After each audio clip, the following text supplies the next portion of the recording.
Well, I think Joe Biden and the Biden family are compromised. Obviously, I've referenced that I held a Q clearance. You're briefed on compromise and, who you're able to talk with and deal and do business with.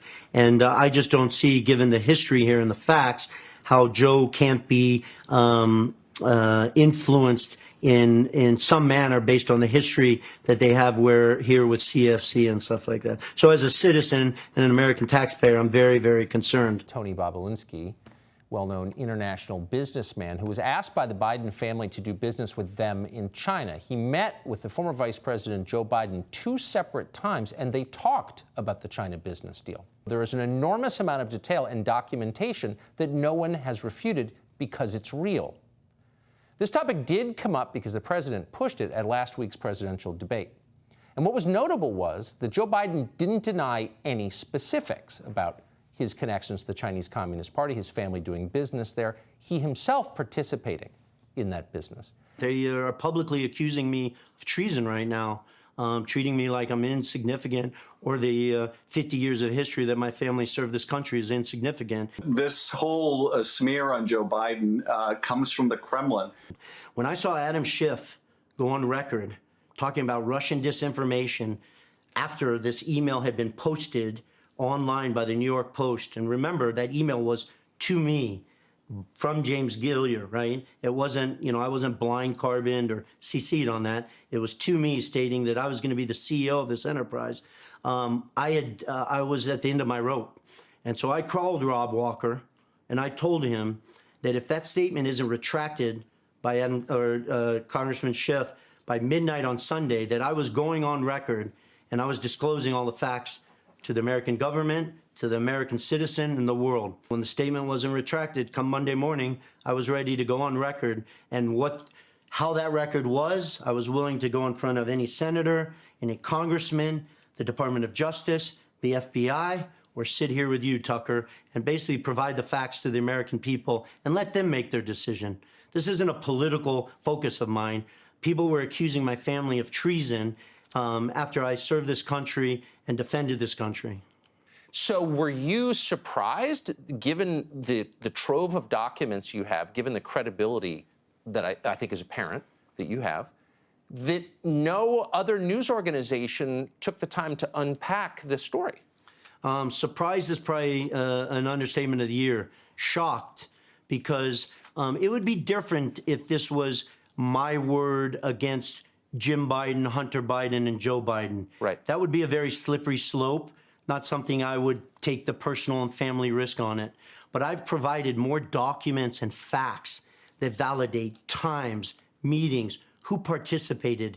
That email to me on May 13th was generated by somebody else sent to me. It wasn't me generating. These text messages that I've provided are Hunter Biden in the first person, Jim Biden in the first person, James Gilliar in the first person, Rob Walker in the first person. It's not me generating the text messages. It's them speaking. So you can interview them. The FBI can interview them. Our government can interview them. But I was shocked that not only the media is not only discussing this, they're going to the other extreme. They're dismissing it as Russian disinformation. This country has heard enough about Russia. We went through 3 years of every day, Russia, Russia, Russia. It's just absurd. The Biden family knew that you're going public with this.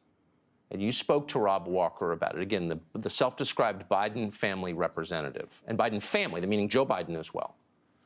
What was his response when you let him know that you were going public with this? Trying to coach me, trying to sort of say, hey, we don't want to do that. We don't want, press trucks out in front of our house. I'm going to have to move. I could lose my job. And all that, I'm not trying to cause any harm to anyone in this situation, right, let alone Rob Walker and his family, James Gilliar and his family. But basically, Rob's position was, if you go on record with all these facts, you'll bury all of us. If he doesn't come out on record, I am providing the facts. Tony, you're just going to just bury all of us, man.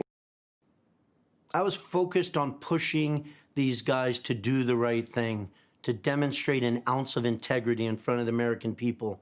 They all know the facts. I live the facts. And luckily for the American people, all the facts are extremely well documented. I'm irrelevant in this discussion. So I can ride off, but the American people can read these texts, listen to the recording that you just played, read the legal documents that were executed in Delaware, and they can form their own conclusion. They don't need me to form the conclusion for them.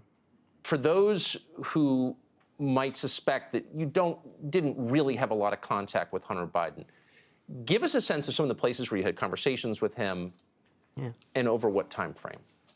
So obviously, as we already discussed, throughout 2015 and 2016, while Joe was still the sitting vice president of the United States, these guys had been doing extensive work around the world in places like Oman, Luxembourg, Romania, that I was being made aware of, but I obviously hadn't come off the bench and agreed to be part of this. I'm sorry, I've got to interrupt you there. Oman, Luxembourg, Romania. Correct. So they don't speak any of these languages. Neither one of these guys has any record of success in business. Neither one has a background in international business. Why would they be doing business in Oman, Luxembourg, and Romania?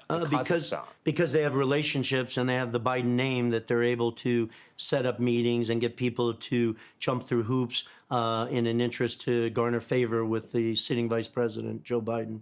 Hunter Biden and Jim Biden have a well-documented, decades-long record of business disasters. Did you get any sense that either one of these guys was qualified to be conducting this kind of business? The only qualification they had was the Biden name. When I decided to come off the bench and entertain being the CEO of Sinohawk Holdings, obviously I was brought up to speed on the work that they had been doing in Oman, Luxembourg, France, Romania, Kazakhstan, and stuff like that, because that was all going to be integrated into Sinohawk Holdings. And so you asked to the extent that I spent time with Hunter Biden. I personally was in Bucharest, Romania with Hunter Biden, Jim Biden, James Gilliar, Rob Walker. I was in Monaco for the annual Grand Prix there. I was supposed to sit with Hunter Biden. I met him, I met on the patio of his hotel, and I sat there and waited for 2 hours. And you can imagine how angry and I was frustrated after sitting there for 2 hours waiting for him without a text, a phone call to let me know I can't make it or I'm tied up. And in a text that I think you guys are aware of and saw, the next day he aggressively comes back at me that he couldn't attend the meeting that he himself set up. And he's effectively screaming into the phone that he could not pick up the phone and text me because he was with the Ukrainians and Mykola, the founder of Burisma, and that he was fighting for the only income he has on the Kazakhstan deal that apparently he negotiated. Now, I had no exposure to a Kazakhstan deal. I'm not aware of any of the particulars of that Kazakhstan deal. I just know for a fact there is a Kazakhstan deal because Hunter Biden in first person told me there was in the text that I think you guys have and you will show to the American people. It's not my job to determine what that deal is. I'll leave that up to the FBI or the Senate and the Congress to figure that out. It sounds like a remarkably ambitious international business program they had running. Extensive. He and his uncle. Extensive. You saw a number of reporters say, again, in an effort to bat away your story, your testimony on this, that the chairman referred to in a bunch of these emails was not Joe Biden. It was, in fact, the government of China. When you see people refer to the chairman thinks this, the chairman thinks that, they're talking about China and not Joe Biden. So I want to put up on the screen. Here is a text message you received from Hunter Biden to you. Hey, Tony, I have an idea. In light of the fact that we are in an impasse of sorts and both James's lawyers and my chairman gave an emphatic no, I think we should all meet in Romania on Tuesday next week. So you're hearing reporters say that chairman was, in fact, the Chinese government. Here you have Rob Walker responding to you. Clearly there's some confusion over this, and he's saying, and I'm gonna put this on the screen now, when Hunter Biden said his chairman, he was talking about his dad. Correct. There's two chairmen in the story. There's Chairman Yi, who was the chairman of CFC. Yes. In that text from Hunter Biden, he was not talking about the chairman of CFC. And what Hunter's referencing there is he spoke with his father, and his father is giving an emphatic no to the ask that I had, which was putting proper governance in place around Oneida Holdings. So Joe Biden is vetoing your plan for putting stricter governance in the company. I mean, and it's right here in the emails. Yeah, Tucker, I want to be very careful in front of the American people. That is not me writing that. That is not me claiming that. That is Hunter Biden writing on his own phone, typing in that I spoke with my chairman, referencing his father. If the world thinks that my chairman is not his father, then Hunter Biden would come forward and go on record and state to the world. But you have the Biden family representatives, Rob Walker, saying right here, May 19th, no. When he said his chairman, he was talking about his dad. Exactly. I've never been political. The few contributions I have made have been to Democrats. But what I am is a patriot and a veteran. To protect my family name and my business reputation, I need to ensure that the true facts are out there. In late 2015, I was approached by James Gilliar, whom I had known for many years, about joining him in a deal which he said would involve the Chinese state-owned enterprise CEFC China Energy and what he called one of the most prominent families in the United States. I was informed first by Gilliar and then by Hunter Biden and by Rob Walker, who was working with the Bidens, that the Bidens wanted to form a new entity with CFC, which was to invest in infrastructure, real estate, and technology in the U.S. and around the world. And the entity would initially be capitalized with $10 million and then grow to billions of dollars of investment capital. After months of discussion, I agreed at Gilliar and Hunter Biden's request to become CEO of the entity to be called Sinohawk. Sino representing the Chinese side, Hawk representing Hunter Biden's brother Bo's favorite animal. And between February and May 2017, we exchanged numerous emails, documents, and WhatsApp messages concerning Sinohawk and its potential business. On May 2nd, 2017, the night before Joe Biden was to appear at the Milken Conference, I was introduced to Joe Biden by Jim Biden and Hunter Biden.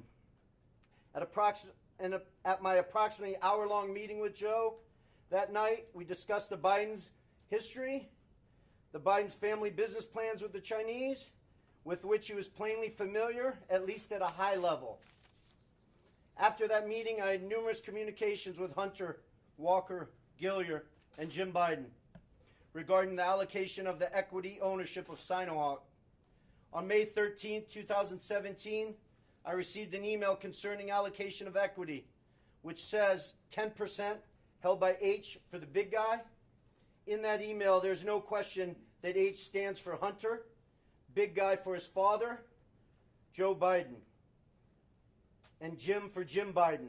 In fact, Hunter often referred to his father as the big guy or my chairman. On numerous occasions, it was made clear to me that Joe Biden's involvement was not to be mentioned in writing, but only face-to-face. In fact, I was advised by Gilliar and Walker that Hunter and Jim Biden were paranoid about keeping Joe Biden's involvement secret. I also had a disagreement with Hunter about the funds CFC was contributing to Sinohawk. Hunter wanted $5 million of those funds to go to himself and his family, so he wanted the funds wired directly to an entity affiliated with him. I objected because that was contrary to our written agreements concerning Sinohawk. He said, referring to the chairman, his father, that CFC was really investing in the Biden family, that he held the Trump card, and that he was the one putting his family legacy on the line. He also said to me on May 17th, 2017, that CFC wanted to be my partner, to be partner with the Bidens. During these negotiations, I repeated to Hunter and others that Sinohawk could not be Hunter's personal piggy bank. And I demanded that proper corporate governance procedures be implemented for capital distributions. Hunter became very upset with me.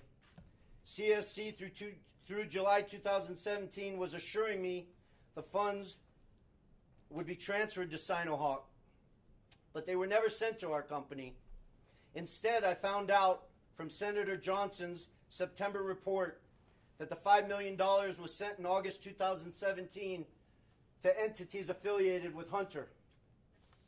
Tomorrow, I will be meeting with the Senate committee members concerning this matter, and I will be providing to the FBI the devices which contain the evidence corroborating what I have said.